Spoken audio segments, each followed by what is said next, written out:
Assalamualaikum warahmatullahi wabarakatuh. Selamat siang anak-anakku sekalian. Kembali lagi bersama saya Bapak Ahmad Faisal dalam pelajaran Bahasa Indonesia kelas 7. Anak-anakku sekalian, bagaimana kabar kalian?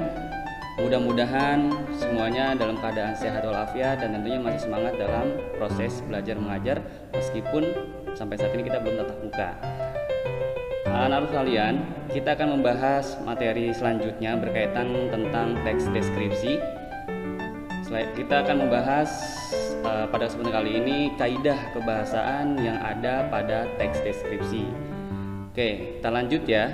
Nah, ini adalah kaidah kebahasaan pada teks deskripsi. Kaidah kebahasaannya itu ada banyak, ada 9 kaidah kebahasaannya. Yang pertama, menggunakan kalimat perincian untuk mengkonkretkan. Yang kedua, menggunakan kalimat cerapan panca indera. Yang ketiga, menggunakan kata depan dengan kata dasar K, P, T, dan S. Yang keempat, menggunakan sinonim. Yang kelima, menggunakan kata depan di, dari, pada, ke, dan seterusnya menggunakan kata khusus. Selanjutnya, menggunakan huruf kapital, menggunakan kalimat bermajas, dan menggunakan kata yang bervariasi. Pak, apa sih Pak penjabaran dari semuanya? Nah, kita akan bahas satu persatu.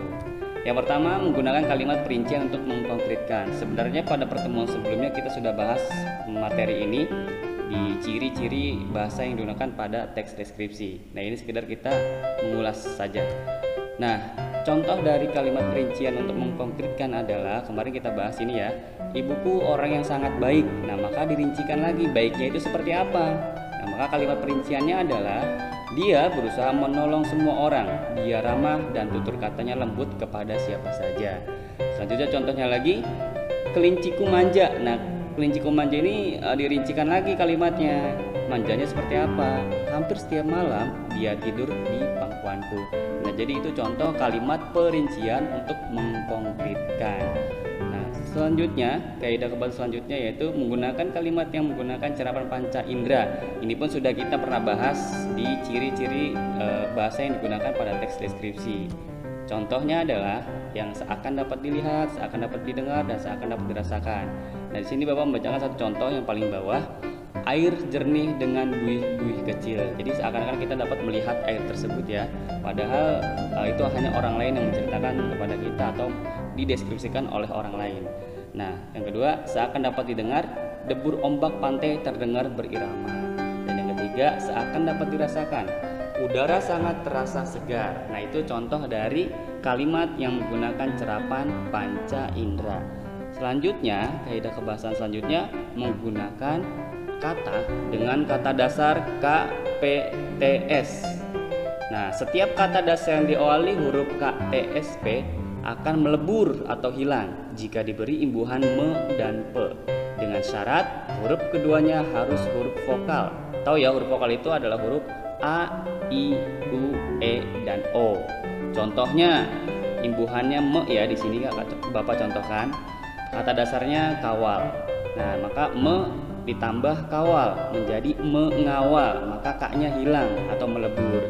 Me ditambah tolong menjadi menolong, nah t-nya hilang atau melebur.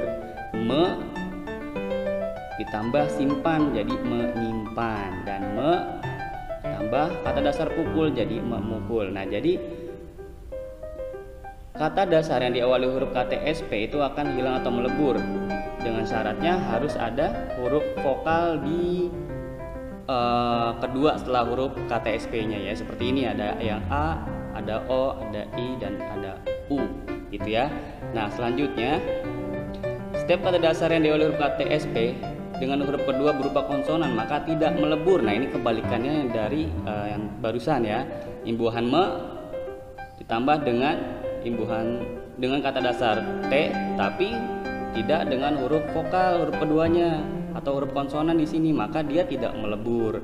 Contohnya imbuhan me ditambah kata dasar traktir, maka menjadi mentraktir bukan menraktir ya. Jadi t-nya itu tidak melebur. Contoh kedua, me ditambah dengan kata dasar kritik jadi mengkritik ya. Jadi k-nya tidak melebur. Kemudian yang ketiga, me ditambah kata dasar kristal jadi mengkristal. Ya, kenapa sih tidak melebur? Karena huruf keduanya adalah huruf konsonan, bukan huruf vokal seperti tadi atau seperti ini. Oke.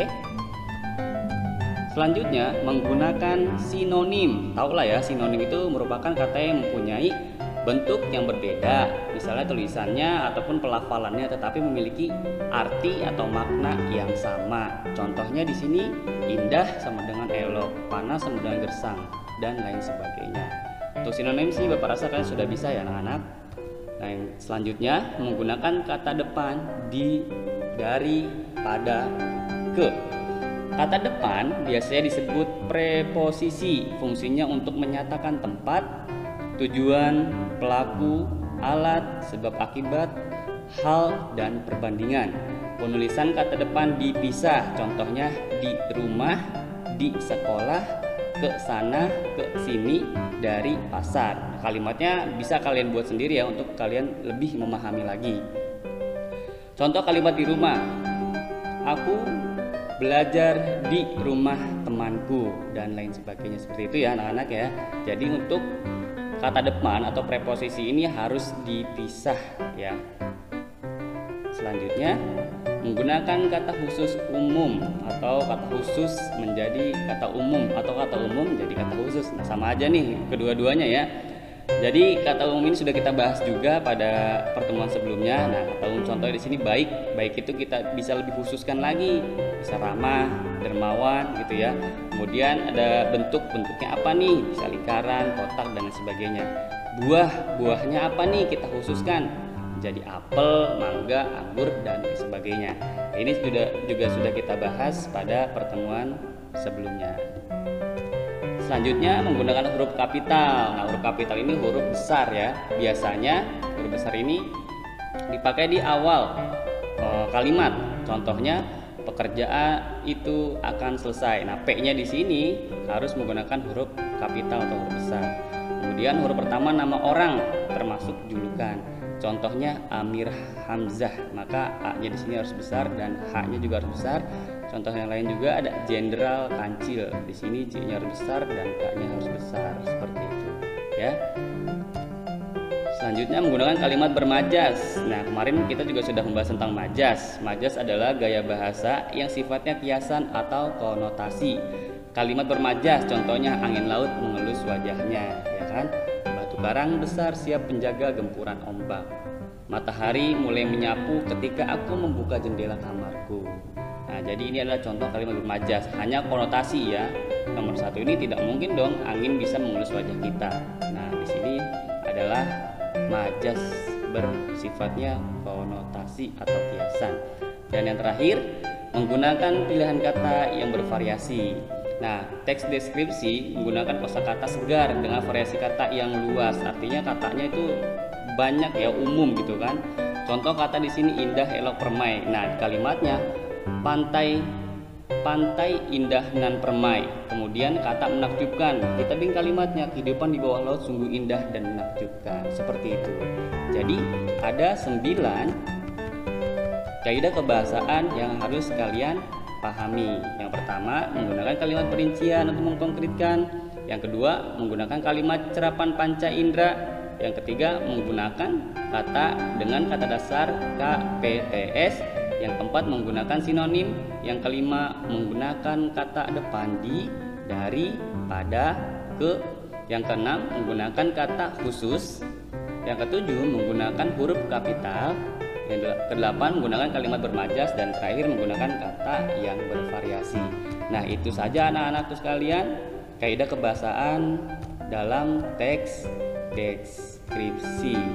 Nah, mungkin itu saja yang dapat Bapak sampaikan. Nah, tugasnya apa Pak? Tugasnya kalian cukup mencatat yang sudah Bapak sampaikan dalam video ini. Oke? Terima kasih atas perhatian dan waktunya. Jangan lupa di like, komen, dan subscribe juga channel Bapak ya. Semoga kalian tetap sehat selalu dan tetap semangat selalu. Terima kasih. Wassalamualaikum warahmatullahi wabarakatuh.